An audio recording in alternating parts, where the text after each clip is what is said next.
website? Have you been dreaming of taking website designing as a career? This video is for you. In this lesson, we are going to learn how to set up our files and folders, which we are going to be using in designing our website. Hello and welcome to my YouTube channel. If you like this kind of content, do it by subscribing to my YouTube channel and also hit the notification button to know when I'm posting my new videos. Let's jump into learning how to set up our folders and files that we're going to be using in our website design. First of all, before you set up your new project in design while designing your website, create a new folder. Go to your desktop, create a new folder. The reason of creating that new folder is for you to create a folder whereby everything you're going to do about your website will be going into that folder. Create a new folder. You can give your folder any name you want. Give your folder. I'm going to give my own a new project. You can name it anything you want. You can name your folder anything you want. I gave my own folder a new project. You can give it any name you want. You can still change it anytime you want. Let me change my own to project. This is the name of my own folder. So since you have created your folder, in this lesson, we're going to be making use of Visual Studio Code in designing our website.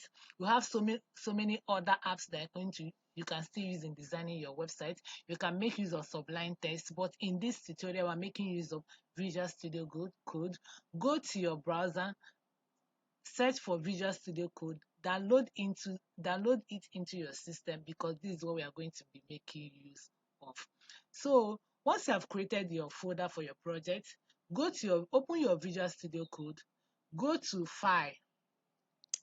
Once you have opened your file, open new folder. If you open your folder, go to your desktop, search for the folder which you have created. Search for that folder you have created that you are going to be using for this project. So I've seen my own folder, I named it project. You select it. So once you have selected it, it will be opened in your Visual Studio Code.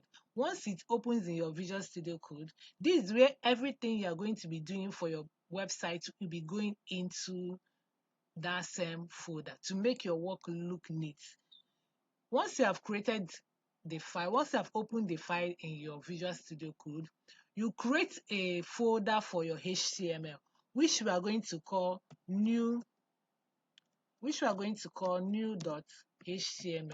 Why we name it the file extension HTML, it is going to tell the browser that this is a HTML file that we are going to be displaying on the browser. If you have created your HTML file, this is where everything we are going to be doing about our HTML. We're going to be writing all our HTML codes into this particular HTML file, and the HTML file will be going into that same folder. Every folder we are going to be creating right now, it's going into that project folder. I don't know the name you gave yours, but it will be going into that same folder, so that whenever you want to send it out, you're going to just pick that particular folder and send or host to the site. So in our next video, we are going to go in details to learn the HTML tags and elements. We are going to be displaying our HTML tags and elements. If you like this kind of content, always do it to turn on the notification button to know when we are going to post our new videos. See you in our next tutorials. Thank you.